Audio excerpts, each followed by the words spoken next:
আজকে আমরা বায়োস্ট্যাটের যে রিমেইনিং পোর্শনটা আছে ওটা কভার করার চেষ্টা করব।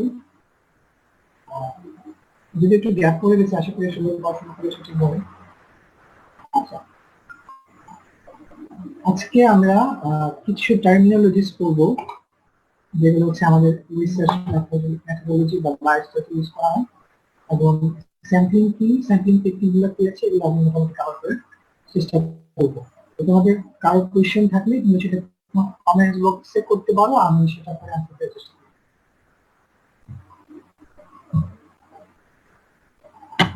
ঠিক আছে, ধন্যবাদ সবাইকে।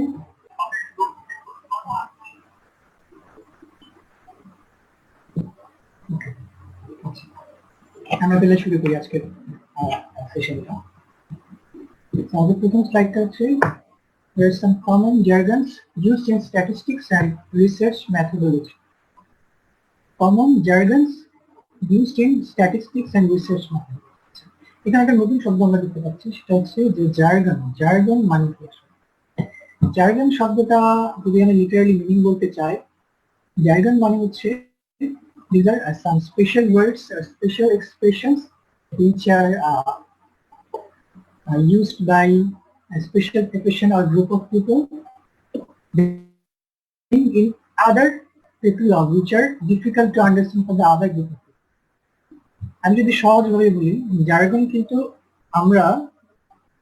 আমরা কিন্তু প্রতিনিয়ত ইউজ করি। হ্যাঁ, একটু মজার চলে যদি বলি, আমরা আমরা যখন ছোট ছিলাম, তোমাদের ইয়ে ছিলাম, তখন তখন বলা হতো যে বিএফ, আমরা বলতাম বিএফ, জিএফ, এরকম কিছু। কিন্তু এখন কিন্তু সেটা বলো না, এখন কি বলে? এখন বলে যে গফ, গফ, এরকম কিছু। আরো আছে, আরো আরো মডিফাই হচ্ছে, যেমন বলে যে হাবি, হাবি মানে যে হাজবেন্ড, এটা মানে এটা বুঝতে আমরা অনেকদিন লাগছিল। যাই, এগুলো কিন্তু সবই জার্গন। হ্যাঁ, এরকম জার্গন কিন্তু আমরা প্রতিনিয়ত ইউজ করি, স্পেশালি আমরা যখন টেক্সটিং করি বা মোবাইলে এসএমএস করি বা মেসেঞ্জার ইউজ করি, তখন কিন্তু আমরা শর্ট ফর্মে অনেক কিছু লিখি, তাই না? যেমন এএসএপি মানে কি? অ্যাজ সুন অ্যাজ পসিবল, তাই তো? এগুলা কিন্তু সবই হচ্ছে জার্গন। রিসার্চের ভাষায় এরকম কিছু জার্গনস আছে যেগুলার মিনিং হয়তো আদার দেন রিসার্চ মেথোডোলজি একটু ডিফারেন্ট। ঠিক আছে, যেমন আমরা যদি এরকম কিছু জার্গন নিয়ে কথা বলি, প্রথমে আসলে হচ্ছে পপুলেশন। পপুলেশন, এটা লিটারালি মিনিং কি? পপুলেশন মানে হচ্ছে জনসংখ্যা, তাই তো? কিন্তু in terms of research methodology population মানে কিন্তু মানুষ না, ইট ভ্যারিস। তো রিসার্চের ভাষায় পপুলেশন মানে হচ্ছে, এটা তুমি যদি মানুষ নিয়ে গবেষণা করো তাহলে হচ্ছে মানুষ হবে তোমার স্টাডি পপুলেশন। ঠিক আছে, আবার যারা এনিম্যাল সায়েন্সে আছেন তারা যদি স্টাডি করেন তাহলে তাদের স্টাডি পপুলেশন হবে হচ্ছে এনিম্যাল। যারা হচ্ছে এগ্রিকালচারে আছে, হ্যাঁ, ওনাদের স্টাডি পপুলেশন হবে হচ্ছে ধরো গাছগাছালি, প্ল্যান্ট, এগুলা। ঠিক আছে, তাইলে দেখো পপুলেশনের ডেফিনিশনটা যদি আমরা দেখি, population number it can be finite or infinite. হ্যাঁ, ফাইনাইট নাম্বার হতে পারে অথবা ইনফাইনাইট নাম্বার হতে পারে। আচ্ছা, তাহলে ডেফিনিশন তোমাকে আমি বারবার বলতেছি যে তোমাদের সেকেন্ড প্রফে ভাইভা শুরু হবে কিন্তু ওই তোমরা যে আরএফএসটি বা সার্ভে রিপোর্ট করছো সেটা দিয়ে তোমাদের ভাইভা শুরু হবে। হ্যাঁ, এবং সেই রিপোর্টটা যখন স্যাররা বা এক্সটার্নাল স্যাররা যখন হাতে নেবেন, ইনভেরিয়েবলি তোমাদের সবাইকে কিন্তু জিজ্ঞেস করবেন যে পপুলেশন মানে কি, স্যাম্পল মানে কি, স্যাম্পল সাইজ কত ছিল, স্যাম্পলিং টেকনিক কি ছিল, স্যাম্পলিং মেথড গুলো কি কি আসলো, এগুলো তুমি বুঝবে। যার জন্য এই জার্ন গুলো খুব ভালোভাবে বুঝতে হবে। হ্যাঁ, পপুলেশন বলতে কি বোঝায়? Population is the entire group of study elements on whom study findings are extrapolated, that means হচ্ছে anticipated। তার মানে যে স্টাডি এলিমেন্টের মধ্যে তুমি তোমার স্টাডিটা করবা সেই এন্টায়ার গ্রুপটাকে বলা হচ্ছে পপুলেশন। তুমি যদি মানুষের উপরে স্টাডি করো তাহলে তোমার স্টাডি পপুলেশন হবে হিউম্যান বিং। যদি তুমি এনিম্যাল উপরে স্টাডি করো তাহলে এনিম্যাল হবে তোমার স্টাডি পপুলেশন। যদি তুমি গাছগাছালির মধ্যে স্টাডি করো তাহলে প্ল্যান্ট হবে তোমার স্টাডি পপুলেশন। ঠিক আছে, তাহলে population is the entire study group. আচ্ছা, এখন এখানে আমি একটা কথা লিখে দিচ্ছি এই জন্য যে অনেক সময় স্যাররা ভাইভাতে জিজ্ঞেস করে একটু ভালো পারলে যে পপুলেশন মিনকে কি দ্বারা এক্সপ্রেস করা। আচ্ছা, মনে রাখবা পপুলেশন মিনকে এক্সপ্রেস করা হয় নিউ দ্বারা, এটা হচ্ছে নিউ। ঠিক আছে, এটা জাস্ট ভাইবার জন্য জেনে রাখতে হবে। আচ্ছা, একটা এক্সাম্পল যদি দিই আমরা, যে দেখো তুমি যদি একটা স্টাডি করতে চাও বাংলাদেশের সব ডাক্তারদের, অল ডক্টরস অফ বাংলাদেশ, তাহলে তোমার স্টাডি পপুলেশন কারা হবে? বাংলাদেশের যত ডক্টর আছে সবাই হবে তোমার study. How doctors of Bangladesh will be your study population if you conduct a study among the doctors of Bangladesh. ওকে, আচ্ছা তাহলে ধরো এখন আমার যারা কারেন্ট স্টুডেন্ট আছে 10 ব্যাচ, আমি যদি এই 10 ব্যাচের উপর একটা স্টাডি করতে চাই, তাহলে আমার স্টাডি পপুলেশন হবে all the students of AKMC 10। হ্যাঁ, অন্য ব্যাচের স্টুডেন্ট হলে হবে না, কিন্তু এটা মাথায় রাখতে হবে, ঠিক আছে। আচ্ছা এবার আসো স্যাম্পল কি। স্যাম্পল যদি তোমাকে যদি জিজ্ঞেস না করা হয় ভাইভাতে, এটা কোনো পরীক্ষা হবে, তোমার পরীক্ষাতে স্যাম্পল কি জিজ্ঞেস করবে নি স্যার। স্যাম্পল কি খেয়াল করো, sample is a part of population which represents that particular population. Remember it. স্যাম্পলটা হচ্ছে পার্ট অফ পপুলেশন, তার মানে পপুলেশনের একটা পার্ট হচ্ছে স্যাম্পল, যেটা হচ্ছে পপুলেশনকে রিপ্রেজেন্ট করে, এবং স্যাম্পলের মিনকে এক্সপ্রেস করা হয় এক্স বার, ঠিক আছে। তাহলে স্যাম্পল মিনকে এক্সপ্রেস করা হয় এক্স বার দ্বারা, আর পপুলেশন মিনকে এক্সপ্রেস করা হয় মিউ দ্বারা। এটা ভাইবার জন্য জানতে পারো। দেখো আমি বলছিলাম যে তুমি বাংলাদেশে সকল ডক্টরের উপরে একটা স্টাডি করতে চাও, ঠিক আছে, তাহলে তোমার স্টাডি পপুলেশন কারা হবে, all the doctors of Bangladesh. এখন তোমার পক্ষে তো এত 90,000 বাংলাদেশের ডক্টর কিন্তু সিলেক্ট করা সম্ভব না, আমার সবার কাছে যাওয়া পসিবল। তাহলে তোমাকে কি করতে হবে, তাহলে তোমাকে হচ্ছে এই পপুলেশন থেকে একটা পার্ট সিলেক্ট করে নিতে হবে, যেটার উপরে তুমি হচ্ছে তোমার স্টাডিটা কন্ডাক্ট করবে। তার মানে sample is a part of population which represent that particular population. হ্যাঁ, এখন তুমি যদি সব বাংলাদেশের সব নার্স যারা আছে তাদের সিলেক্ট করো, তাহলে কি তোমার এই স্যাম্পলটা কি পপুলেশনকে রিপ্রেজেন্ট করবে? করবে না, সেক্ষেত্রে কিন্তু তোমার স্টাডিটা হবে না। তার মানে স্যাম্পলটা হচ্ছে পপুলেশনের পার্ট।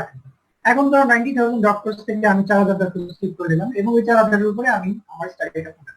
তাহলে স্যাম্পলটা কি, sample is a part of population which represent that particular population. আচ্ছা আমরা একটা ছবি দেখি, ছবি দেখলে আমাদের জন্য একটু ইজি হয়। দেখো এটা যদি তোমার পপুলেশন হয়, খেয়াল করো, এটা যদি পপুলেশন হয়, তার মানে entire group of a study element, এই প্রত্যেকই এক একটা হচ্ছে স্টাডি এলিমেন্ট। আমি আসছি আরো পরে কথাবার্তা আছে।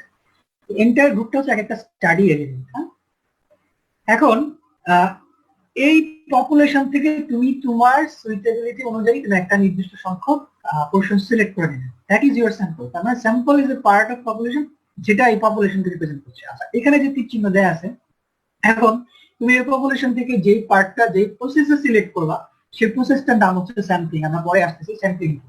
তাহলে খেয়াল করো, পপুলেশন, স্যাম্পল, স্যাম্পলিং, আমি কিন্তু তিনটা শব্দ বললাম। তাহলে sample is a part of population, ঠিক আছে, যেটা পপুলেশন রিপ্রেজেন্ট করতেছে। আর পপুলেশন হচ্ছে entire group of study element, যেটা থেকে তুমি যে সাব গ্রুপটা নিলা সেটা হচ্ছে স্যাম্পল, এবং যে প্রসেসটা নিলা সেই প্রসেসটার নাম হচ্ছে স্যাম্পলিং। হ্যাঁ, মানে আমার সাথে সাথে সবাই একটু বলার চেষ্টা করো, কি বললাম, স্যাম্পলিং, স্যাম্পল, পপুলেশন। পপুলেশন মানে হচ্ছে এন্টায়ার গ্রুপ, স্যাম্পল মানে হচ্ছে পার্ট অফ পপুলেশন, আর স্যাম্পলিং হচ্ছে যে প্রসেসে আমি পপুলেশন থেকে স্যাম্পলটাকে সিলেক্ট করলাম। আই হোপ সবাই বুঝতে পারছো। ওকে, হ্যাঁ এটা আমি বাই দিস টাইম কিন্তু বলে ফেলছি, খেয়াল করো স্যাম্পলিং কি আর স্যাম্পলিং টেকনিক কি। স্যাম্পলিং আর স্যাম্পলিং টেকনিক একই কথা আসলে। ইট ইজ দ্য প্রসেস আর technique of selecting the sample from a definite study population which represents that particular population. That means ওই স্টাডি পপুলেশন থেকে তুমি তোমার কনভিনিয়েন্স অনুযায়ী যে স্যাম্পল সাইজটা সিলেক্ট করবা, এবং সেটা যে প্রসেসে, সেই প্রসেসটার নাম হচ্ছে স্যাম্পলিং। তোমার এক কথায় বলতে গেলে স্যাম্পলিংটা হচ্ছে প্রসেস, যে প্রসেসে তুমি পপুলেশন থেকে স্যাম্পল সিলেক্ট করবা। আচ্ছা এবার আসো নেক্সট পয়েন্ট, রিপ্রেজেন্টেটিভ স্যাম্পল কি। খেয়াল করো, রিপ্রেজেন্টেটিভ স্যাম্পল হচ্ছে মানে তুমি যে স্যাম্পলটা নিবা সেটা ওই পপুলেশনকে যত বেশি রিপ্রেজেন্ট করবে, সেই স্যাম্পলটা তত বেশি পারফেক্ট হবে। এখন সেই রিপ্রেজেন্টেটিভনেসটা কিভাবে হতে হবে, ইন টার্মস অফ এজ হতে পারে, সেক্স হতে পারে, এডুকেশন হতে পারে, রিলিজন হতে পারে, রেস হতে পারে, কাস্ট হতে পারে। তার মানে এই ফিচারগুলো যত বেশি আইডেন্টিফাই হবে, তত বেশি স্যাম্পলটা রিপ্রেজেন্ট করবে ওই পার্টিকুলার পপুলেশন। রিমেম্বার, রিপ্রেজেন্টেটিভনেস যত বেশি হবে ততই হচ্ছে স্যাম্পলটা পারফেক্ট হবে। হ্যাঁ, আচ্ছা এখন মনে করো যে আমি যদি আবারও ফিরে যাই, তুমি বাংলাদেশের সব ডক্টরদের উপরে একটা স্টাডি করতে চাচ্ছ। হ্যাঁ, এখন দেখা গেল কেউ একজন হয়তো নিচ্ছে যে 25 ইয়ার্স বা 30 ইয়ার্স এজের ডক্টর। হ্যাঁ, আবার কেউ নিল যে 70 ইয়ার্স, 80 ইয়ার্স, ঠিক আছে। এখন তুমি যদি ডিজিজ প্রিভ্যালেন্স দেখতে চাও, তাহলে কি সবার বেলায় কি মানে ডিজিজ প্রিভ্যালেন্স এক হবে? এক হবে না। কেন হবে না? কারণ যারা একটু ইয়াং এজ আছে তাদের দেখা যাবে যে তাদের বডি ফিটনেস ভালো করার জন্য ওদের বিভিন্ন রোগ সব কম। আবার যারা একটু এইজ পার্সন তুমি সিলেক্ট করবা, সেখানে কিন্তু যদিও তুমি একই মানে বাংলাদেশি ডক্টরে নিছো, বাট এইজ ভেরিয়েশনের কারণে কিন্তু অনেক কিছু রেফার হয়ে যাবে। এই জন্য বলছে যে তুমি স্যাম্পল যখন সিলেক্ট করবা তখন রিপ্রেজেন্টেটিভনেসটা থাকতে হবে, যত বেশি রিপ্রেজেন্টেটিভনেস থাকবে তত তোমার স্যাম্পলটা হচ্ছে পারফেক্ট হবে। ওকে, আচ্ছা এবার আসো স্যাম্পলিং ইউনিট মানে কি। স্যাম্পলিং ইউনিট মানে কি, ভেরি ভেরি ইম্পর্টেন্ট, খেয়াল করো। Each and every member of the listed population is known as sampling unit. Each and every member of your listed population is a sampling unit. আবারও আমরা এই ছবিটা ফেরত আসি, দেখো এটা যদি আমার পপুলেশন হয়, তার মানে entire group of a study element বা স্টাডি ইউনিট, তাই তো? বাস এখানে প্রত্যেকটা ইউনিট হচ্ছে এক একটা স্যাম্পল, মানে এখানে প্রত্যেকটা পার্সন এক একটা স্যাম্পল ইউনিট, এ একটা স্যাম্পল ইউনিট, এ একটা স্যাম্পল ইউনিট, এ একটা স্যাম্পল। তার মানে each and every element of a study population is called as the sampling unit. তোমাকে অনেক সময় ভাবে ইউজ করতে পারবে স্যাম্পলিং ইউনিট মানে। এখন তুমি যদি অ্যানিমেল নিয়ে, ধরো তুমি মানে গরু নিয়ে কোনো স্টাডি, তার মানে যত গরু আছে প্রত্যেকটা গরু হচ্ছে এক একটা স্যাম্পলিং ইউনিট। তুমি যদি এই মানুষ নিয়ে স্টাডি করো কোন পার্টিকুলার পপুলেশন, ওই পপুলেশন প্রত্যেকটা মেম্বার হচ্ছে এক একটা স্যাম্পলিং ইউনিট।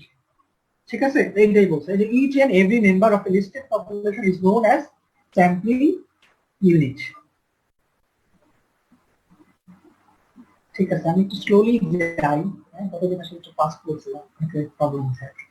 ঠিক আছে, দেখো এখন আমরা একটু দেখে এটা মিস করে এসেছি স্যার।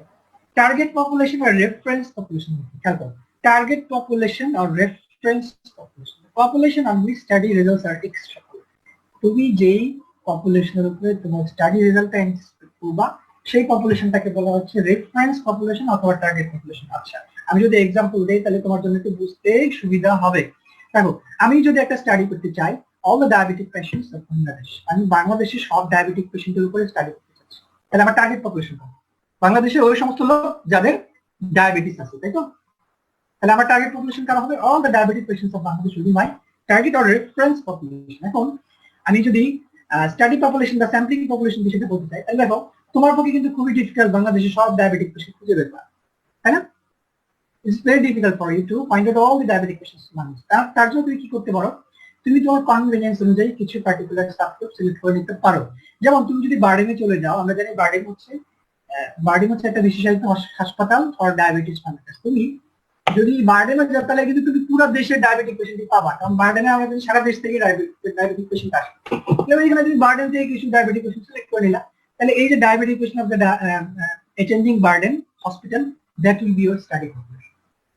ঠিক আছে, তাহলে টার্গেট পপুলেশন হচ্ছে তুমি যে পপুলেশন পার্টিকুলারলি যেটার উপরে তোমার স্টাডি রেজাল্ট সিলেক্ট করবা, এন্ড সেখান থেকে তুমি যে সাবগ্রুপটা সিলেক্ট করে নিবে according to your convenience, that will B your study or subject population. I hope সবাই বুঝতে পারছো। ওকে, আচ্ছা এবার আসো যে স্যাম্পলিং ইন্টারভেল মানে কি। স্যাম্পলিং ইন্টারভেল মানে কি এটা আমি পরে আবার বলবো, যখন আমরা স্যাম্পলিং টেকনিক বলবো। স্যাম্পলিং টেকনিকের মধ্যে একটা হচ্ছে সিস্টেমেটিক স্যাম্পলিং। সিস্টেমেটিক স্যাম্পলিং এ হচ্ছে আমাদের স্যাম্পলিং ইন্টারভেলটা কাউন্ট করতে হয়। তাহলে স্যাম্পলিং ইন্টারভেলটা কি, এটা একটা ফর্মুলার মাধ্যমে ক্যালকুলেট করা হয়। কিভাবে সেই ফর্মুলাটা হচ্ছে আমরা জানি যে উপরে যেটা থাকে সেটাকে বলা হয় নিউমারেটর এবং নিচে যেটা থাকে সেটাকে বলা হচ্ছে ডিনোমিনেটর। হ্যাঁ, তো স্যাম্পলিং ইন্টারভেল সাধারণত বের করা হয় আর টোটাল স্যাম্পল ইউনিট কয়টা আছে এবং তোমার কয়টা স্যাম্পল দরকার। আবার আমরা ওই ছবিটা ফেরত দেয়, ধরো এখানে স্যাম্পল টোটাল ইউনিট আছে 100টা, কিন্তু আমার দরকার কয়টা? 5টা, 1 2 3 4 5। তাহলে আমি 100 কে 5 দিয়ে ভাগ করলে কি পাবো? ভাগ করলে একটা রেজাল্ট পাবো, তাই তো? এবং 5 20 100, তাহলে 20 হবে আমার স্যাম্পলিং ইন্টারভেল। তাহলে this is the formula which is used in case of systematic sampling technique. Systematic sampling ক্যালকুলেশনে আমরা স্যাম্পলিং ইন্টারভেলটা এই ফর্মুলাটা ইউজ করে থাকি। কিভাবে বের করি? তোমার টোটাল কতটা স্যাম্পল ইউনিট আছে এবং তোমার কয়টা দরকার সেটাকে যদি আমরা ভাগ করি, ভাগ করলে যে রেজাল্টটা পাবো সেটা হচ্ছে আমার স্যাম্পলিং ইন্টারভেল। এসআই মানে হচ্ছে স্যাম্পলিং ইন্টারভেল। খুব ভালো পারলে ভাইবার জিজ্ঞেস করবে যে সিস্টেমেটিক স্যাম্পলিং তুমি কিভাবে ক্যালকুলেট করবো অথবা স্যাম্পলিং ইন্টারভেল তুমি কিভাবে বের করবে। আমি আসছি এটা আমি পরে আবার ডিটেইলস। হ্যাঁ, আচ্ছা এবার আসো প্যারামিটার মানে খেয়াল করো। প্যারামিটার হচ্ছে ইট is the summary of the value of population. মানে তুমি যদি তোমার টোটাল পপুলেশনের একটা সামারি করতে পারো, সেই সামারি ভ্যালুটাকেই বলা হচ্ছে প্যারামিটার। হ্যাঁ, যেমন তুমি মেইন প্রপোর্শন বা পপুলেশন বের করতে পারো। হ্যাঁ, sorry, main or proportion of population বের করতে পারো। যেমন তুমি যদি বাংলাদেশের সব ডাক্তারদের সিস্টোলিক ব্লাড প্রেশার মেজার করতে চাও, হ্যাঁ, যদিও এটা খুব ডিফিকাল্ট, তোমার পক্ষে 90 জন ডক্টরের ব্লাড প্রেশার চেক করে এবং সেটা মিল বের করা, কিন্তু মানে তর্কের খাতিরে ধরলাম যে তুমি এই 90,000 পপুলেশনের সবার সিস্টোলিক ব্লাড প্রেশার মেজার করছো। হ্যাঁ, এবং মেজার করে তুমি সেটা কত পেলা, 230 মিলিমিটার অফ মার্কারি। হ্যাঁ, মিন মিন বের করছি আমি। ঠিক আছে, আমি সবার সিস্টেমিক ব্লাড প্রেশার নিলাম, নিয়ে সেটা মিন বের করছি। মিন কিভাবে বের করে আমরা জানি সবাই, যে আমরা সবগুলো ভ্যালুকে যোগ করে টোটাল নাম্বার দিয়ে যদি ভাগ করি তাহলে আমরা মিনটা পেয়ে যাই, তাই তো? তাহলে ধরলাম তুমি বাংলাদেশের, ধরো তুমি তোমার স্টাডি পপুলেশনের যারা ছিল সব all the doctors of Bangladesh, তাদের সবার তুমি সিস্টেমিক ব্লাড প্রেশার বের করে সেটা মিন বের করো। This is the parameter. That means summary value of population is called parameter. এটাকে এক্সপ্রেস করা হয় সিগমার মাধ্যমে। ঠিক আছে, তাহলে তুমি যদি পপুলেশনের সামারি বের করো সেটাকে বলা হয় প্যারামিটার এবং সেটাকে এক্সপ্রেস করা হয় মিউ এর মাধ্যমে। তুমি ধরো বাংলাদেশে সব ডাক্তারের সিস্টেমিক ব্লাড প্রেশার মেজার করলো, মেজার করে তুমি হচ্ছে সেটা পাইলা 230 millimetre. This is the summary of mean value of systemic blood pressure of all the doctors of population.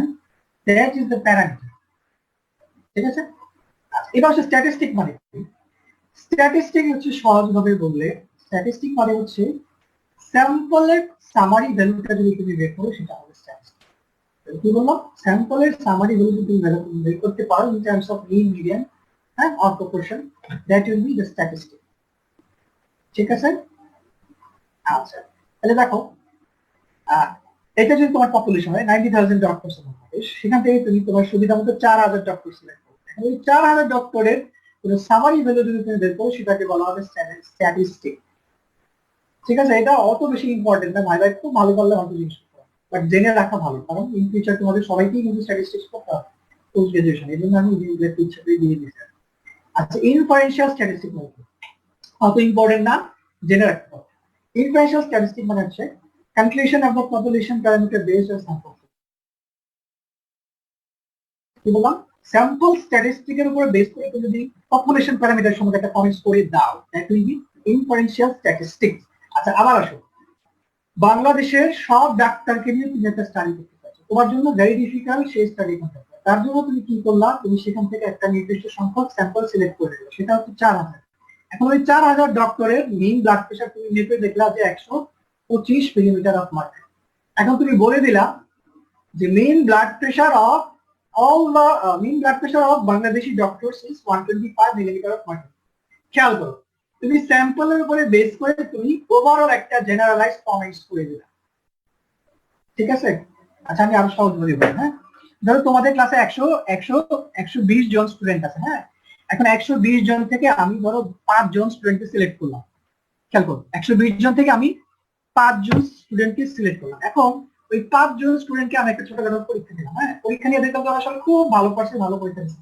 এখন আমি বলে দিলাম যে এই ক্লাসের ছেলেমেয়েরা তারা অনেক ভালো স্টুডেন্ট। ঠিক আছে, তাহলে এই যে আমি 5 জনকে জাজ করে পুরো ক্লাস সম্বন্ধে একটা আইডিয়া দিয়ে দিলাম, that is the influential statistic. খেয়াল করছো জিনিসটা? মানে আমি স্যাম্পলের উপরে বেস করে আমি ওভারঅল পুরো ক্লাস সম্বন্ধে একটা কমেন্টস করে দিলাম, that is the influential statistic. এখন এখানে একটা জিনিস খেয়াল করো, স্যাম্পল সাইজ যত বেশি হবে সেটার রিফ্লেকশন কিন্তু সেটার মানে জেনারেলাইজ ভাবে যদি আমি চিন্তা করি, সেটা কিন্তু ওই টোটাল পপুলেশনকে তত বেশি রিফ্লেক্ট। ঠিক আছে, হ্যাঁ। আচ্ছা, এখন ধরো আমি যদি আমার ইভালুয়েশন করি যে আমার ক্লাসটা কেমন হচ্ছে, আমি 5 জনকে জিজ্ঞেস করলাম, আর আমি যদি ধরো এখানে স্টুডেন্ট আছে অনেক, প্রায় 1,000 2,000, আমি যদি 2,000 জনকে জিজ্ঞেস করি, তার মানে আমার স্যাম্পল সাইজ যত বেশি হবে, হ্যাঁ, স্যাম্পল মানে যত বেশি মানুষকে আমি আমার সম্বন্ধে ইভালুয়েশন দেবো, সেটা কিন্তু তত বেশি রিফ্লেক্ট করবে। ঠিক আছে, এগুলো নিয়ে অনেক কথা আছে, আমি পরে বলবো না। আচ্ছা, এই দুইটা টার্মিনোলজি অনেক সময় ভারতে বলছি। রিলায়েবিলিটি মানে কি, ভ্যালিডিটি মানে কি, খেয়াল করতে হবে। রিলায়েবিলিটি মানে কি, ভ্যালিডিটি মানে কি, খুবই ইম্পর্টেন্ট। খেয়াল করুন, রিলায়েবিলিটি, ভ্যালিডিটি, এই মার্কারগুলো আমাদের দরকার যদি আমরা সেন্সিটিভিটি বা স্পেসিফিসিটি বুঝতে চাই, তাহলে আমাদের রিলায়েবিলিটি ভ্যালিডিটি বুঝতে হবে। সেন্সিটিভিটি স্পেসিফিসিটি খুবই ইম্পর্টেন্ট, আমি আসছি বলবো একটু পরেই। ধরো তুমি একটা টেস্ট, তুমি সেটা বলতে চাচ্ছ সেটা সেন্সিটিভিটি এবং স্পেসিফিসিটি তো সেটা কিন্তু জাজমেন্ট কিন্তু হবে রিলায়েবিলিটি ভ্যালিডিটির উপরে বেস করে। এখন এই সেন্সিটিভিটি স্পেসিফিসিটি কেন ইম্পর্টেন্ট, আচ্ছা আমি এটা পরেই বলি, আগে আমি রিলায়েবিলিটি শেষ করি। Reliability মানে হচ্ছে the capacity of a test to give same result on repeated application of the test. Okay. The capacity of a test to give same result on repeated application of the test and the same person with given level of disease, whether correct or incorrect. That means তুমি একটা পার্সনের উপরে একটা test apply করলা, ঠিক আছে, ধরো ওই পার্সনটার কোনো একটা ডিজিজ আছে বা নাই, সামথিং লাইক দ্যাট। হ্যাঁ, ওইখান থেকে তুমি বলে মানে রিপিটেডলি ওই পার্সেন্টের উপরে একটা টেস্ট অ্যাপ্লাই করে যদি রিপিটেডলি একই রেজাল্ট আসে, যদি রিপিটেডলি সেম রেজাল্ট আসে, তখন সেটাকে আমরা বলবো যে রিলায়েবিলিটি।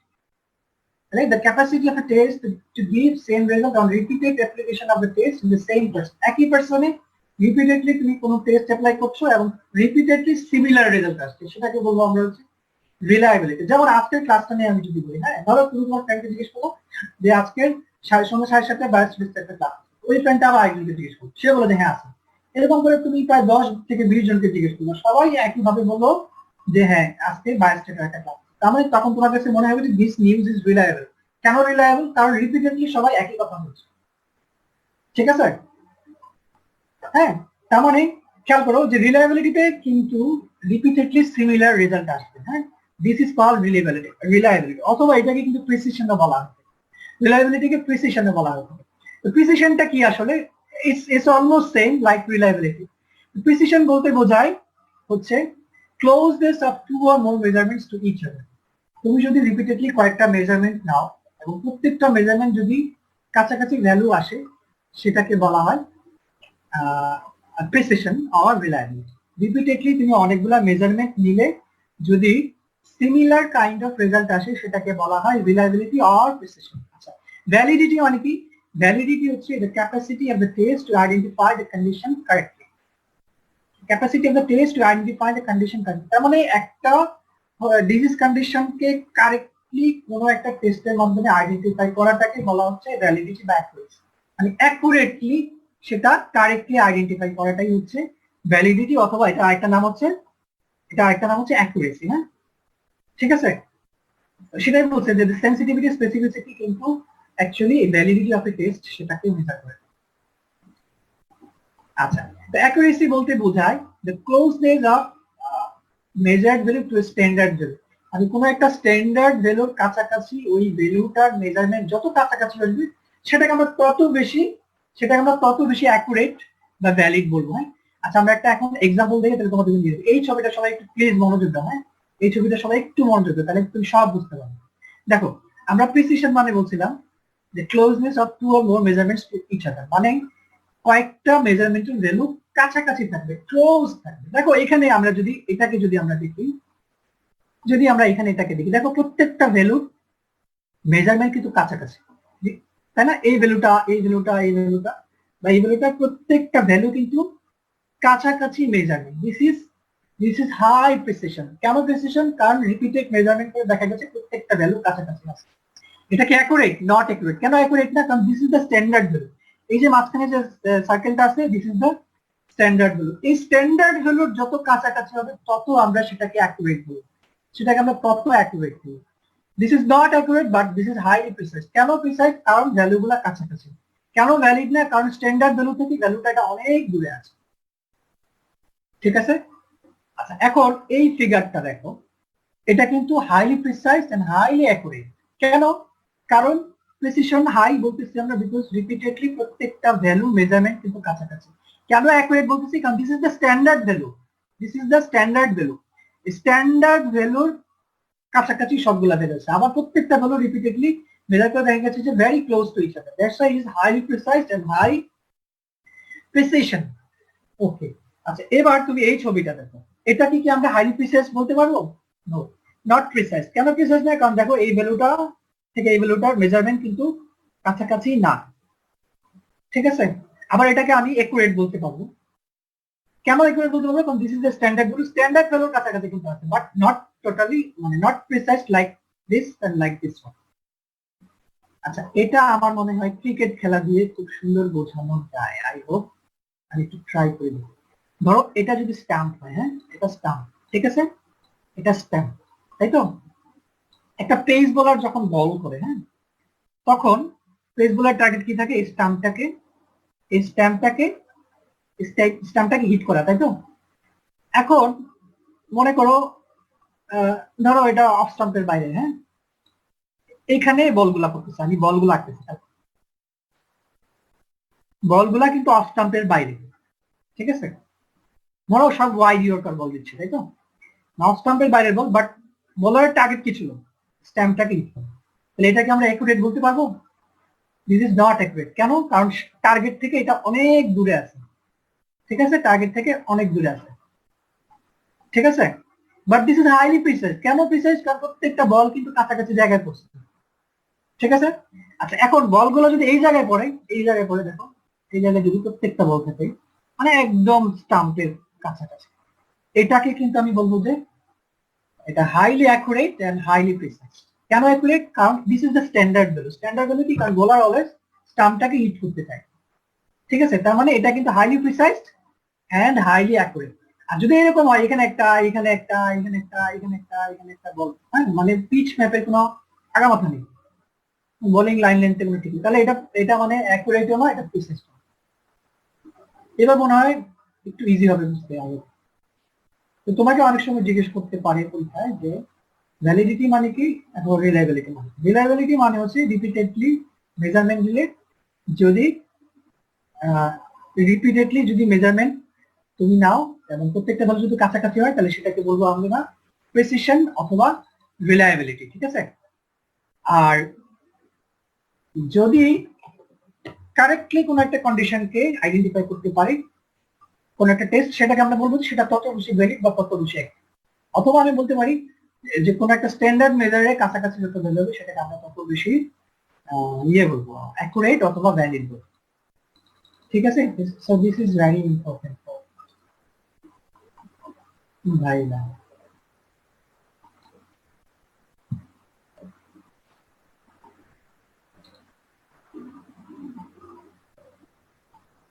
I think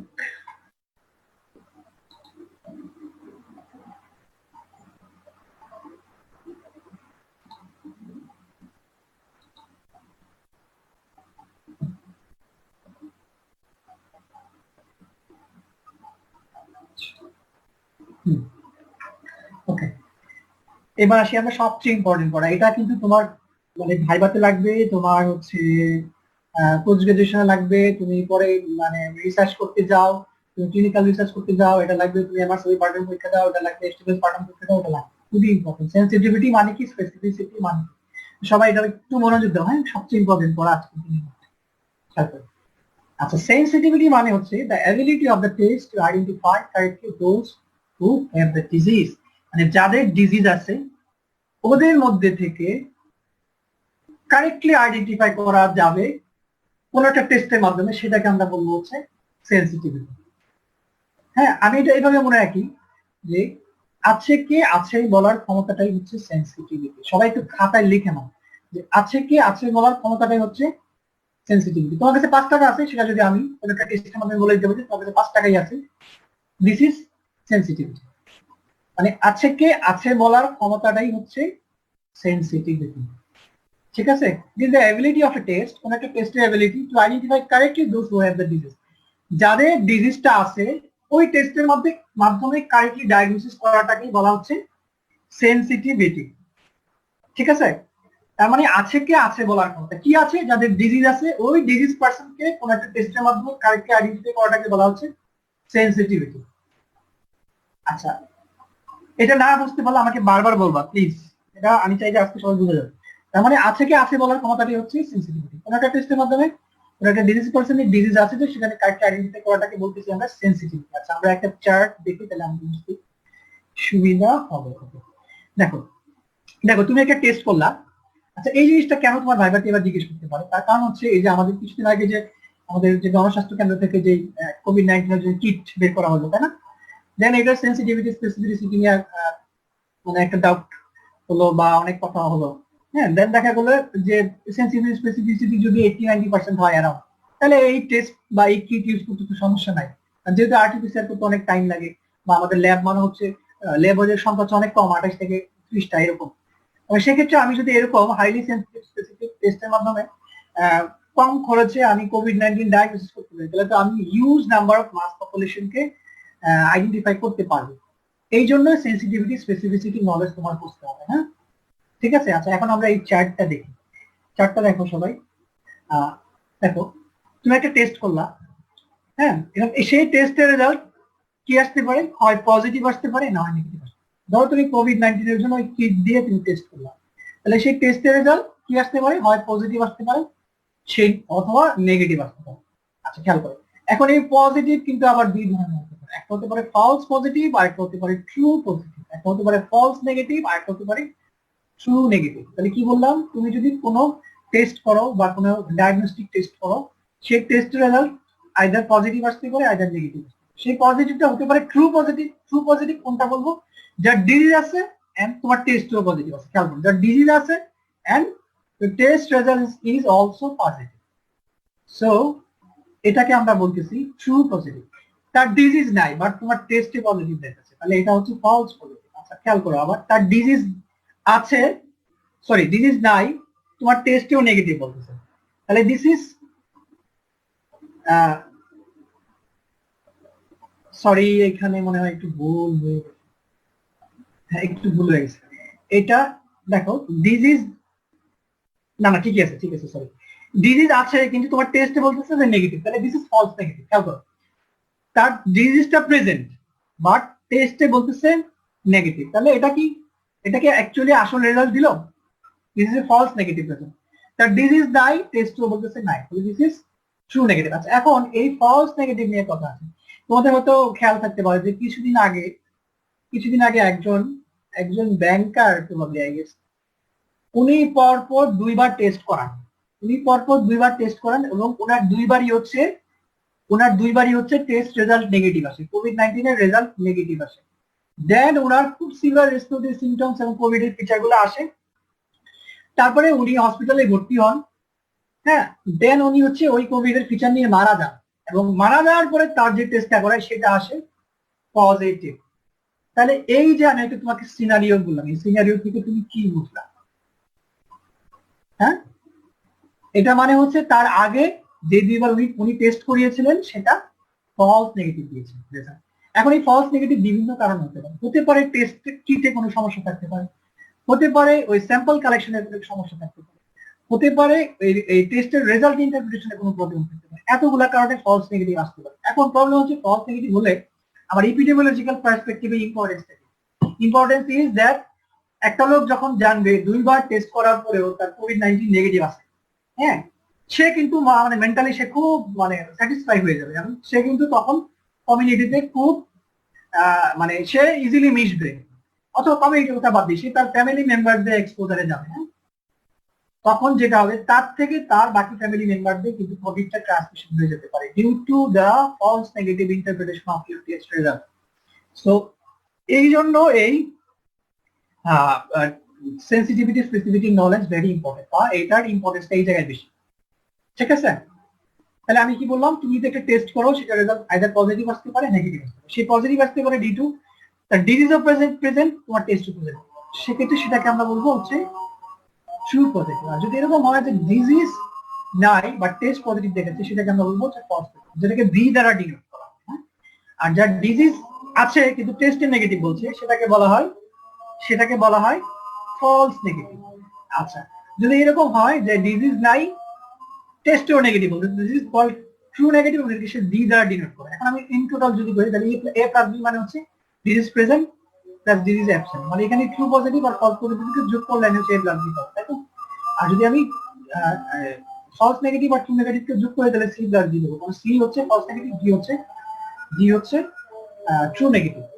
এবার আমরা আবারও সেন্সিটিভিটিতে ফেরত যাই। একটু সময় নিয়ে বলছি কারণ এটা বুঝতে পারছি। দেখো, খেয়াল করো, আমি সেন্সিটিভিটি বলতে বোঝাচ্ছে the ability of the test to identify correctly those who have the disease. মানে যাদের ডিজিজ আছে ওদের মধ্যে থেকে তুমি কয়জনের টেস্ট পজিটিভ সেটা বের করতে পার্টের নাম হচ্ছে সেন্সিটিভ। এখন ডিজিজ প্রেজেন্ট কাদের কাদের? যাদের ট্রু পজিটিভ ওদের বেলাও ডিজিজ প্রেজেন্ট, ফলস নেগেটিভ যাদের বেলাও তাদের বেলাও ডিজিজ প্রেজেন্ট, তাই না? দেখো ডিজিজ প্রেজেন্ট কাদের মধ্যে? True positive, false negative. তাহলে নিউমারেটরে থাকবে হচ্ছে ট্রু পজিটিভ প্লাস ফলস। এদের মধ্যে থেকে অ্যাকচুয়ালি টেস্ট পজিটিভ কাদের সেটা বের করে আনাটার নামই হচ্ছে সেন্সিটিভ। তাহলে রেশিওটা কি হবে? True positive by true positive plus false negative. কারণ তুমি খেয়াল করে দেখো এই টোটাল গ্রুপটারই কিন্তু ডিজিজ পজিটিভ। এই যে আমার এই জন্য ডিনোমিনেটরে আছে ডিজিজ প্রেজেন্ট কয়জন, এদের মধ্যে থেকে ডিজিজ যে কয়জন পজিটিভ এদের মধ্যে থেকে তোমার টেস্ট কয়টা পজিটিভ টেস্টকে বের করে আনতে পারে সেটার নামই হচ্ছে সেন্সিটিভিটি। তাহলে উপরে থাকবে ট্রু পজিটিভ কেসগুলো। তোমাদের কনফিউশন থাকলে আমাকে বলো প্লিজ, এটা খুব ইম্পর্টেন্ট। তার মানে ডিজিজ প্রেজেন্ট বা ডিজিজ পজিটিভ যে পজিটিভ সেই কয়টা থেকে তুমি তোমার টেস্টের মাধ্যমে কয়টাকে আইডেন্টিফাই করতে পারবা সেটার নাম হচ্ছে sensitive. That's why your denominator will be true positive plus false negative and in numerator it will be true positive. আমরা জানি যে true positive কে আমরা a দ্বারা ডিনোট করেছিলাম এবং true false negative কে আমরা c দ্বারা ডিনোট করেছিলাম। তাহলে a plus c উপরে থাকবে a, তার মানে a by a plus c this is the sensitivity. এখন পর্যন্ত কারো কোনো কনফিউশন আছে কিনা? ওকে, তাহলে এবার আসো স্পেসিফিসিটি মানে কি? Specificity is the ability of a test to identify correctly those who don't have the disease. মানে তোমার টেস্টের মাধ্যমে যাদের আসলেই ডিজিজ নাই ওই কেসগুলোকে বের করে আনার নামই হবে স্পেসিফিসিটি। এখানে টাইপিং মিস্টেক হয়েছে, এটা একটু কারেক্ট করতে হবে, এটা হবে স্পেসিফিসিটি হবে। তাহলে কি বললাম? কোন টেস্টের মাধ্যমে অ্যাকচুয়ালি ট্রু নেগেটিভ কেস যেগুলা সেগুলা টোটাল যে ডিজিজ নেগেটিভ সেটা থেকে বের করে আনার নামই হচ্ছে স্পেসিফিসিটি। তাহলে আমি যদি সহজভাবে বলি নাইকে নাই বলার ক্ষমতাটাই হচ্ছে স্পেসিফিসিটি। তাহলে সেন্সিটিভিটি মানে কি ছিল? আছে কি আছে বলার ক্ষমতা। স্পেসিফিসিটি মানে হচ্ছে নাই কে নাই বলার ক্ষমতা।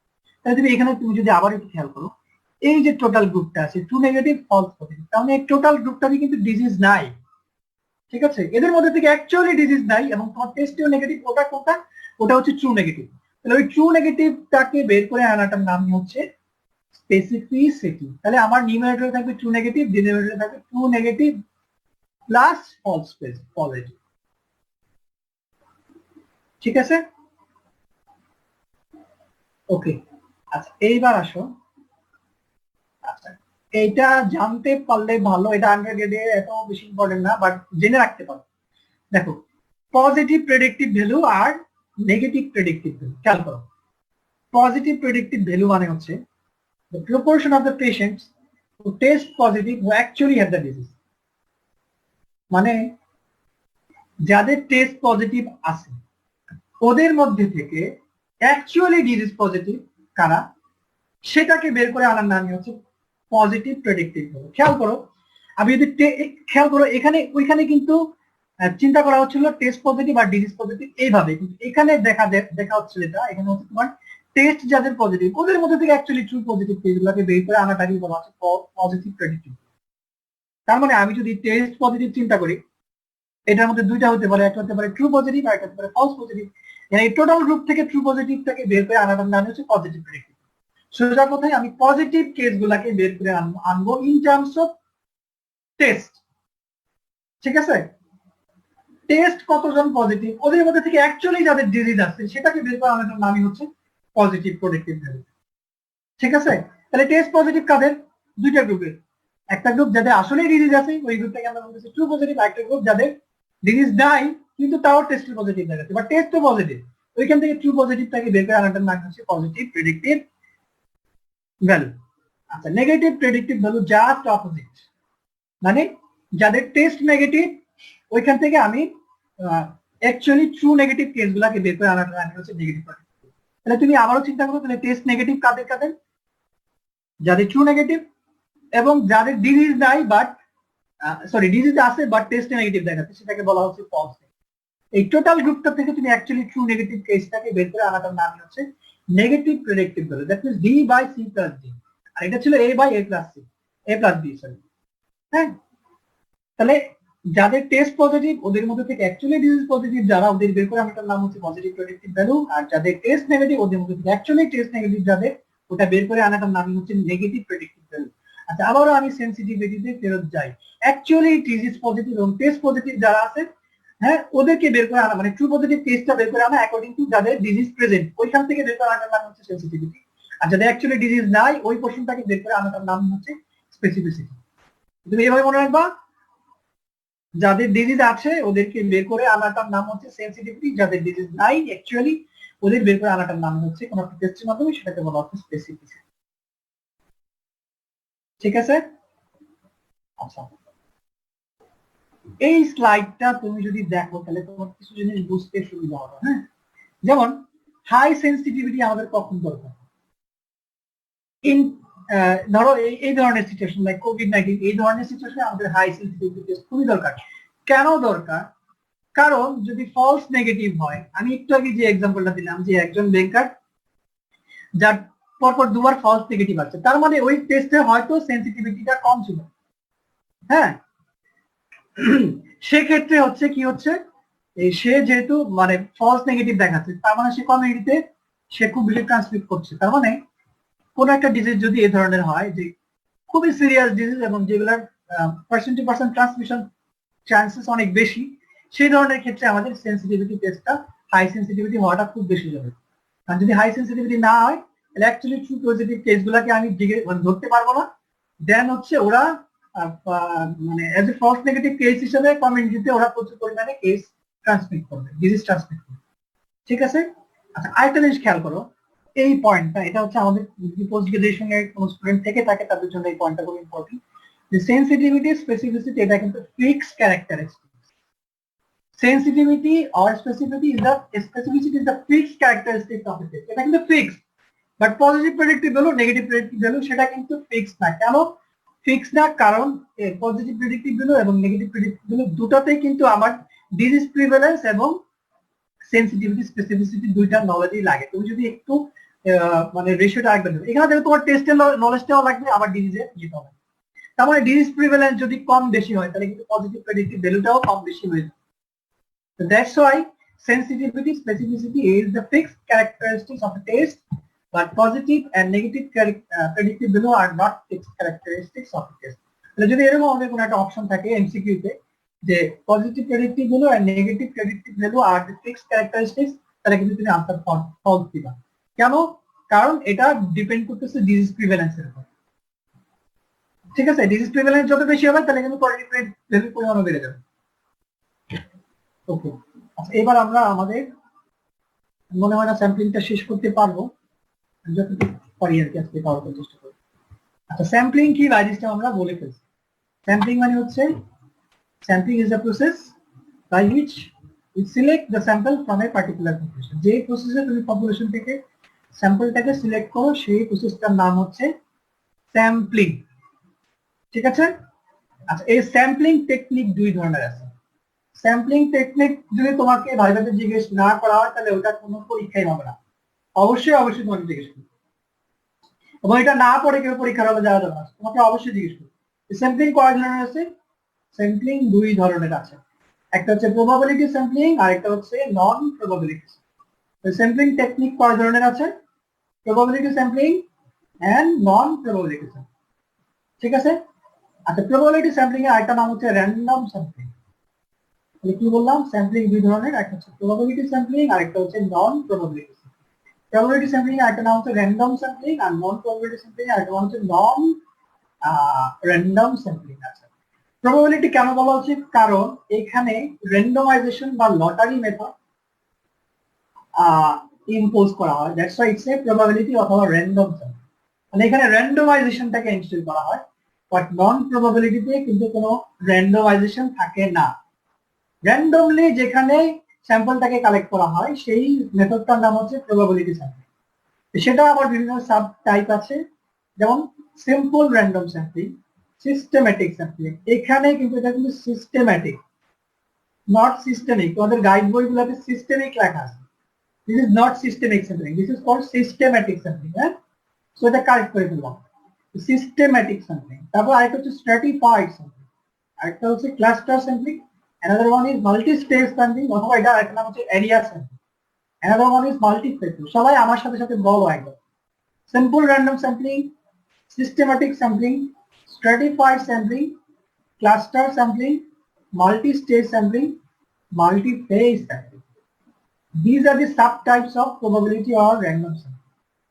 The simple random sampling, systematic sampling, stratified sampling, cluster sampling, multi-stage sampling, multi-phase sampling. এগুলো হচ্ছে probability sampling এর subtype. আচ্ছা, তোমাকে অনেক সময় ভাইভাতে জিজ্ঞেস করবে যে probabilityর সাথে নন probability sampling এর একটা ডিফারেন্স বলো, তাহলে তুমি কিভাবে বলবো?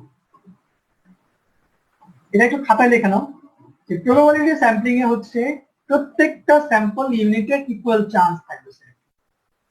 তাহলে প্রবাবিলিটির সাথে নন প্রবাবিলিটির ডিফারেন্স হচ্ছে প্রত্যেকটা স্যাম্পল ইউনিটের ইকুয়াল চান্স অফ সিলেকশন থাকবে in case of probability sampling. আর in case of non probability sampling প্রত্যেকটা স্যাম্পল ইউনিটের ইকুয়াল চান্স থাকবে না। এটা সবাই ভালো মতো খেয়াল করো। প্রবাবিলিটি স্যাম্পলিং এ প্রত্যেকটা স্যাম্পল ইউনিটের ইকুয়াল চান্স থাকবে, আর নন প্রবাবিলিটি স্যাম্পলিং এ প্রত্যেকটা স্যাম্পল ইউনিটের ইকুয়াল চান্স থাকবে না। আচ্ছা, আমরা আবারও ওই ছবিটাই ফেরত যাই, তোমাদের মনে আছে নিশ্চয়ই। দেখুন, এরা প্রত্যেকে হচ্ছে এক একটা স্যাম্পল ইউনিট। এখন আমি এখানে যদি প্রবাবিলিটি স্যাম্পলিং টেকনিক অ্যাপ্লাই করে থাকি তাহলে প্রত্যেকটা ইউনিটের ইকুয়াল চান্স থাকবে, সমান সুযোগ থাকবে। This is probability sampling. আর নন প্রবাবিলিটিতে সবার ইকুয়াল চান্স থাকবে না। এখন তোমাকে যদি একটু ট্রিকি কোয়েশ্চেন করা হয় যে কোন স্যাম্পলিং টেকনিকটার ইফিকেসি বেশি বা কোনটা গ্রহণযোগ্যতা বেশি, তাহলে আনসার কিন্তু হবে প্রবাবিলিটি স্যাম্পলিং। কেন? কারণ সবার সমান সুযোগ থাকতেছে এখানে, এবং যেহেতু এখানে র্যান্ডমাইজেশনটাকে এনশিওর করা হয়, that's why every sample unit has got equal chance to be selected in case of probability sampling. So this sampling technique is much more effective and much more expensive rather than the non-probability sampling. ঠিক আছে, এটা কিন্তু আমি একটা viva question বলে দিলাম, ভাইভাতে ইংরেজি জিজ্ঞেস করা। এখন আমরা আস্তে আস্তে আমি একটু স্লোলি যাবো তাহলে তোমরা সবাই বুঝতে পারবে, এটা তোমার প্রিপারেশন লাগে। দেন পার্ট 1 পরীক্ষায় আসে যে কোনটা কোনটা প্রবাবিলিটি স্যাম্পলিং টাইপ, কোনটা নন প্রবাবিলিটি টাইপ। ওকে, আচ্ছা, এটা কিন্তু আমি দেখো বলে ফেলছি। হ্যাঁ, the probability sampling এর ক্যারেক্টারিস্টিক গুলো কি? each member of the population has been equal chance of being selected. এই প্রথম পয়েন্টটা তোমার অবশ্যই থাকবে যে প্রত্যেকটা স্যাম্পল ইউনিটের ইকুয়াল চান্স থাকবে সিলেক্টেড হওয়ার। হ্যাঁ, এবং এখানে র্যান্ডমাইজেশনটাকে এনশিওর করা হয়। This is the characteristics of probability sampling technique. Another one is this is truly representativeness of the sample has been ensured. এই তিনটা পয়েন্ট মনে রাখো, এর মধ্যে তুমি এটা অবশ্যই মনে রাখো যে প্রত্যেকটা স্যাম্পল ইউনিটের ইকুয়াল চান্স থাকে, নন প্রবাবিলিটিতে ইকুয়াল চান্স থাকে না। আচ্ছা, এবার আসো আমরা এসআরএস বা সিম্পল র্যান্ডম স্যাম্পলিংটাকে দেখি। পার্টিসিপেন্টের সংখ্যা কমে যাচ্ছে, সবাই একটু মনোযোগ দাও। হ্যাঁ, সিম্পল র্যান্ডম স্যাম্পলিংটা কি আসলে? আচ্ছা, this is nothing but lottery. ছোটবেলায় যে আমরা লটারি করতাম না, বা র্যাফেল ড্র তো আমরা সবাই দেখছি, তাই না? র্যাফেল ড্র করতাম না ছোটবেলায়, এই র্যাফেল ড্রটা হচ্ছে nothing but simple random sampling. ঠিক আছে, আচ্ছা, এটা হচ্ছে মোস্ট ইজি মেথড, এবং এই মেথডে কি করা হয়? প্রথমে স্যাম্পলিং ফ্রেম করা হয়। এই একটা নতুন টার্ম আমরা পাইলাম, sampling frame is constructed at first and it is must. Simple random sampling এ তোমাকে একটা স্যাম্পলিং ফ্রেম করতে হবে, তারপর সেখান থেকে তুমি র্যান্ডমলি তোমার চাহিদা অনুযায়ী তুমি ইয়ে করে নেবে। আচ্ছা, আমরা ছোটবেলায় কি করতাম? ধরো যে র্যাফেল ড্র গুলো হয়, কি করা হয়? প্রথমে একটা কাগজে কি করা হয়? ধরো সবার নাম লেখা হলো। হ্যাঁ, সবার নাম লেখা হলো, এই যে একটা লিস্ট করা হলো, এই লিস্টটার নামই হচ্ছে স্যাম্পলিং ফ্রেম। স্যাম্পলিং ফ্রেম, ঠিক আছে? তাহলে স্যাম্পলিং ফ্রেম কি? স্যাম্পলিং ফ্রেম হচ্ছে তুমি প্রত্যেকটা স্যাম্পল ইউনিটটাকে যে তুমি সাজাইলা, একটা লিস্ট করলা, সেই লিস্টটার নাম হচ্ছে স্যাম্পলিং ফ্রেম। তারপর সেটাকে তুমি একটা জারে রাখলা, সেখান থেকে তুমি র্যান্ডমলি কয়েকটা সিলেক্ট করলাম। ছোটবেলায় আমরা দেখছি না সবাই কিভাবে র্যাফেল ড্র করে? প্রথমে একটা ছোট ছোট কাগজে নাম্বার গুলো লেখা হয়, তারপর সেটা একটা জারে রাখা হয়, তারপর সেটাকে মানে একদম র্যান্ডম, মানে আরো বেশি এটা অগোছালো ভাবে রাখা হয়। তারপর একটা ছোট বাচ্চাকে নিয়ে ওই জার থেকে তুলতে বলা হবে। This is nothing but simple random sampling. তাহলে সিম্পল র্যান্ডম স্যাম্পলিং এ হচ্ছে এটা most easy method probability sampling এর মধ্যে। এখানে তোমাকে প্রথমে একটা স্যাম্পলিং ফ্রেম করতে হবে এবং সেই ফ্রেম থেকে তুমি র্যান্ডমলি তোমার যে কয়টা ইউনিট লাগে সেটা select. This is nothing but lottery. ঠিক আছে? তাহলে আশা করি সবাই বুঝতে পারছো সিম্পল র্যান্ডম স্যাম্পলিংটা আসলে কিভাবে করা হয়। প্রথমে একটা স্যাম্পলিং ফ্রেম কনস্ট্রাক্ট করা হয়। স্যাম্পলিং ফ্রেমটা কি? সেটা হচ্ছে listing of the sampling unit. ঠিক আছে? ওকে, আচ্ছা এবার আসো আমরা একটা এক্সাম্পল দেই। ধরো তোমার ক্লাসে 100 জন স্টুডেন্ট আছে। ঠিক আছে? তোমার ক্লাসে 100 জন স্টুডেন্ট আছে। সে 100 জন থেকে আমি 10 জনকে সিলেক্ট করি। তাহলে এখানে পপুলেশন কি? পপুলেশন হচ্ছে 100। ঠিক আছে? পপুলেশন হচ্ছে 100। এবং আরেকটা জিনিস ভারতে জিজ্ঞেস করে যে পপুলেশনকে কিভাবে ডিনোট করা হয়। পপুলেশনকে ডিনোট করা হয় ক্যাপিটাল এন এর মাধ্যমে এবং স্যাম্পলকে ডিনোট করা হয় হচ্ছে স্মল এন এর মাধ্যমে। হ্যাঁ, ঠিক আছে? তাহলে তোমাকে প্রথমে একটা ফ্রেম সাজায় নিতে হবে। সেই ফ্রেমটা কিভাবে করবা? তুমি ওই এই একটা কাগজের মধ্যে 1 থেকে 100 জনের নাম লিখবা সবাই। তারপর সেখান থেকে তুমি র্যান্ডমলি 10 জনকে সিলেক্ট করে নেবে। This is simple random sampling. আচ্ছা এখানে আসলে মানে কারো ফিডব্যাক নেওয়ার সুযোগ নাই, তাহলে আমি বলতাম একজনকে যে কেউ একটা এক্সপ্লেইন করো যে সিম্পল র্যান্ডম স্যাম্পলিংটা কি আসলে। This is most easily method of probability sampling. প্রথমে তুমি একটা স্যাম্পল ফ্রেম কনস্ট্রাক্ট করো, সেখান থেকে তুমি র্যান্ডমলি তোমার যে কটা ইউনিট লাগে সেটা সিলেক্ট করো। Very easy. ওকে, আচ্ছা এবার এটা একটু মনোযোগ দাও। আমি জানি না সবার কতটুকু মনোযোগ আছে এখন, সবাই একটু মনোযোগ দাও প্লিজ। সিস্টেম্যাটিক স্যাম্পলিং, এটা যারা খুব ভালো করবে তাদেরকে এক্সটার্নাল অপশন জিজ্ঞেস করে যে সিস্টেম্যাটিক স্যাম্পলিং এর স্টেপ গুলো বলো তো বাবা। ওরা কিন্তু কাটতে হবে। স্টেপস গুলো কি? স্টেপস কিন্তু স্টার্টিংটা এসআরএস এর মতোই। প্রথমেই তুমি একটা স্যাম্পলিং ফ্রেম কনস্ট্রাক্ট করবা। কি বললাম? প্রথমে তুমি একটা স্যাম্পলিং ফ্রেম কনস্ট্রাক্ট করবা। দেন ফার্স্ট স্যাম্পলিং ইউনিটটা তুমি র্যান্ডমলি নিবা। কি বললাম? প্রথমে একটা ফ্রেম সাজাবা, দেন ওখান থেকে ফার্স্ট ইউনিটটা র্যান্ডমলি তুমি চুজ করবা। তারপরে তুমি স্যাম্পলিং ইন্টারভেল ক্যালকুলেট করবা। স্যাম্পলিং ইন্টারভেল ক্যালকুলেটর আমরা আগে বলছিলাম, তোমাদের মনে আছে নিশ্চয়ই। স্যাম্পলিং ইন্টারভেল কিভাবে ক্যালকুলেট করব? Population size divided by desire sample size, মানে টোটাল পপুলেশন কত আছে এবং আমার কয়টা স্যাম্পল লাগবে। আমি এটা এইভাবে মনে রাখি যে total number divide by required number, তাহলে মনে রাখতে ইজি হয়। হ্যাঁ, তাহলে প্রথমে তুমি একটা ফ্রেম কনস্ট্রাক্ট করবা, ওখান থেকে তুমি র্যান্ডমলি একটা স্যাম্পল সিলেক্ট করবা, দেন স্যাম্পলিং ইন্টারভেল ক্যালকুলেট করবা। কিভাবে করবা? টোটাল নাম্বারকে তোমার যে কয়টা স্যাম্পল লাগবে সেটা দিয়ে ভাগ দিবা, দেন তুমি স্যাম্পলিং ইন্টারভেলটা পেয়ে যাবে। দেন তুমি ওই ইন্টারভেল থেকে তোমার বাকি যে কয়টা লাগে সেটা তুমি সিলেক্ট করে দিবা। ঠিক আছে? আচ্ছা এখন আমি যদি তোমাকে একটা এক্সাম্পল দেই তাহলে তোমার জন্য বুঝতে সুবিধা হবে আই গেস। দেখো এই যে আমি সাজাইলাম না 1 2 3 4 5 6 7 8 9 10, এখানে আমি 60 পর্যন্ত সাজালাম। ধরো আমার পপুলেশন সাইজ হচ্ছে 60 এবং আমার দরকার হচ্ছে 20। তোমার ক্লাসে 60 জন স্টুডেন্ট আছে, এখান থেকে আমার 20 জনকে দরকার এবং তুমি বললা যে আমি সেটা সিস্টেম্যাটিক স্যাম্পলিং এর মাধ্যমে সিলেক্ট করব। ঠিক আছে? তোমার ক্লাসে 60 জন স্টুডেন্ট আছে, সেখান থেকে তুমি 20 জনকে সিলেক্ট করবা বাই সিস্টেম্যাটিক স্যাম্পলিং ইউনিট। প্রথমে তোমাকে একটা ফ্রেম করতে হবে। This is the frame. খেয়াল করো এখানে একটা ফ্রেম করা হয়েছে 60 জনের। ধরো মানে 60 স্টুডেন্টের সবার রোল নাম্বার আমি লিখলাম এখানে। হ্যাঁ, আমি এখানে আমি স্যাম্পলিং ফ্রেমটা কনস্ট্রাক্ট করলাম। তারপরে আমি এসআরএস এ র্যান্ডমলি আমি একটা সিলেক্ট করলাম। র্যান্ডমলি আমি যেটা সিলেক্ট করলাম সেটা 2 উঠলো। ঠিক আছে? হ্যাঁ, সেটা কত উঠলো? 2। তাহলে আমার কিন্তু প্রথম ইউনিটটা হয়ে গেল। আমার আর কয়জনকে দরকার? 19 জনকে দরকার। এখন আমি স্যাম্পলিং ইন্টারভেলটা বের করব। স্যাম্পলিং ইন্টারভেল কিভাবে বের করে? টোটাল স্টুডেন্ট কতজন? 60 জন। তোমার কয়জন দরকার? 20 জন। ওইটাকে তুমি 60 কে 20 দিয়ে ভাগ দিলে তুমি পেয়ে যাবে হচ্ছে 3।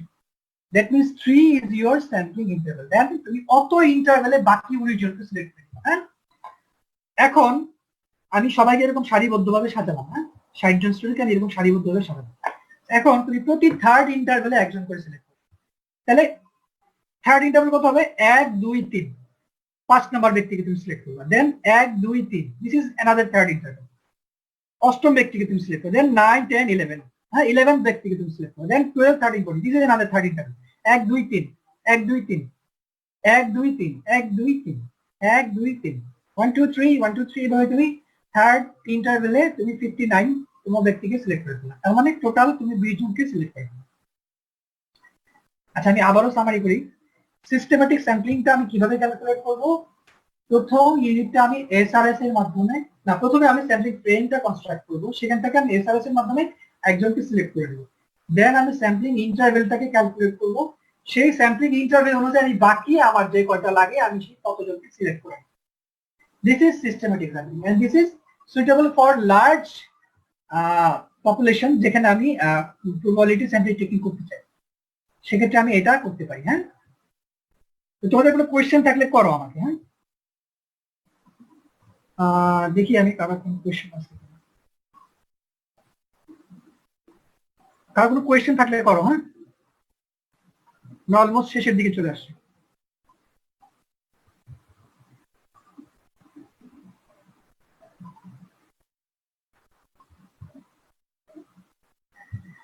ওকে আমরা আবার তাহলে একটু রিক্যাপ করি আজকে আমরা যা যা করলাম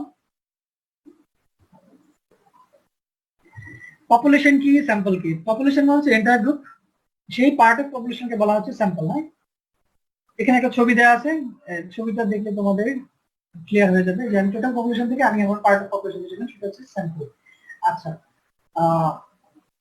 এটা মনে হয় আমাদের একটু বাদ করে গেছে স্যাম্পলিং ফ্রেমকে আমি বাই সিস্টেম বলে ফেলছি যে এই টোটাল স্যাম্পলিং ইউনিটটাকে ফ্রেম বা লিস্ট করাটা মানে হচ্ছে স্যাম্পল ফ্রেম আর স্যাম্পল সাইজ কি ভেরি ইম্পর্টেন্ট স্যাম্পল সাইজ হচ্ছে total number of persons or sampling units selected from the population of the study comprises the sample size মানে তুমি স্যাম্পলিং ইউনিট থেকে total population থেকে যে কটা স্যাম্পল ইউনিটকে সিলেক্ট করলা সেটাই হবে তোমার স্যাম্পল সাইজ যেমন তোমরা একটা স্টাডি করছো এই আরএফএসটি করার সময় একটা সার্ভে করছো তোমাদের সবাইকে জিজ্ঞেস করা হবে ভাইভাতে যে what was your sample size মানে টোটাল পপুলেশন থেকে তুমি যে কয়টা ইউনিট সিলেক্ট করলা সেই নাম্বারটাই হচ্ছে তোমার স্যাম্পল সাইজ রেফারেন্স পপুলেশন হচ্ছে যেটার উপরে তুমি তোমার স্টাডি রেজাল্টটা অ্যান্টিসিপেট করবা আর স্টাডি পপুলেশন কি মানে sub group of reference population যেটার উপরে তুমি স্টাডি কন্ডাক্ট করবা সেটাকে বলা হচ্ছে স্টাডি পপুলেশন বা স্যাম্পলিং পপুলেশন স্যাম্পলিং ইন্টারভেল হচ্ছে যেটা আমরা মাত্রই বললাম যে সিস্টেমেটিক স্যাম্পলিং এর বেলায় আমরা টোটাল পপুলেশনকে আমার যে কটা স্যাম্পলিং লাগবে সেটা দিয়ে ভাগ করে আমি যেই ইন্টারভেলটা পাবো সেটাকে বলা হচ্ছে স্যাম্পলিং ইন্টারভেল সেই ইন্টারভেলে আমি বাকি আমার যে রিকোয়ার্ড স্যাম্পল আছে সেটা আমি সিলেক্ট করব প্যারামিটার হচ্ছে পপুলেশনের সামারি স্ট্যাটিস্টিক মানে হচ্ছে স্যাম্পলের সামারি আর রিলায়েবিলিটি মানে হচ্ছে রিপিটেড ভ্যালু থেকে আমি যদি সিমিলার রেজাল্ট পাই কোন একটা টেস্টের বেলা সেটাকে বলবো হচ্ছে রিলায়েবিলিটি আর যত কারেক্টলি আমি সেটাকে আইডেন্টিফাই করতে পারবো কন্ডিশনকে কোন একটা ডিজিজ কন্ডিশনকে সেটাকে আমরা বলবো ভ্যালিডিটি বা একুরেসি আচ্ছা সেনসিটিভিটি মানে হচ্ছে ট্রু পজিটিভ কেসগুলোকে বের করে আনাটাই হচ্ছে সেনসিটিভিটি আর স্পেসিফিটি মানে হচ্ছে ট্রু নেগেটিভ কেসগুলোকে বের করে আনার নাম হচ্ছে স্পেসিফিসিটি আচ্ছা পজিটিভ প্রেডিক্টিভ মানে হচ্ছে টোটাল পজিটিভ টেস্ট পজিটিভ গুলা থেকে অ্যাকচুয়ালি ট্রু পজিটিভ যেটা সেটাকে বের করে আনার নাম হচ্ছে পজিটিভ প্রেডিক্টিভ ভ্যালু আর টোটাল নেগেটিভ টেস্ট নেগেটিভ সেখান থেকে অ্যাকচুয়াল ট্রু নেগেটিভ গুলা বের করে আনার মানে হচ্ছে নেগেটিভ প্রেডিক্টিভ ভ্যালু আচ্ছা স্যাম্পলিং এ আমরা বলেছিলাম যে দুই ধরনের আছে একটা হচ্ছে র্যান্ডম স্যাম্পলিং আর other one is non random or non probability probability হচ্ছে প্রত্যেকটা ইউনিটের ইকুয়াল চান্স থাকবে নন প্রবাবিলিটি হচ্ছে প্রত্যেকটা ইউনিটের ইকুয়াল চান্স থাকবে না তো এর মধ্যে আমরা বলছিলাম যে সিম্পল র্যান্ডম স্যাম্পলিং যেখানে একটা ফ্রেম কনস্ট্রাক্ট করা হয় সেখান থেকে হচ্ছে আমরা আমাদের যে কটা স্যাম্পল ইউনিট লাগে সেটা সিলেক্ট করব আর সিস্টেমেটিক স্যাম্পলিং এ আমরা একটা সিস্টেম ফলো করি সেই সিস্টেমটাকে প্রথমে একটা স্যাম্পল ফ্রেম কনস্ট্রাক্ট করি দেন আমরা প্রথম ইউনিটে র্যান্ডমলি সিলেক্ট করে থাকি দেন হচ্ছে তোমার স্যাম্পলিং ইন্টারভেল ক্যালকুলেট করে থাকি দেন ওই ইন্টারভেলে আমার বাকি যে স্যাম্পল ইউনিট লাগে সেটা আমি সিলেক্ট করে দিই তাহলে এক্সাম্পলটা যদি আমরা আবার একটু দেখি যে প্রথমে একটা ফ্রেম কনস্ট্রাক্ট করি দেন আমি ফার্স্ট ইউনিটে সিলেক্ট করলাম say for example it was 2 then sampling interval has been calculated and then every third interval I selected the rest of the sample units so বাকি পোরশনটা আমরা ইনশাআল্লাহ নেক্সট ক্লাসে কভার করার চেষ্টা করব তোমাদের কোনো কোশ্চেন থাকলে করো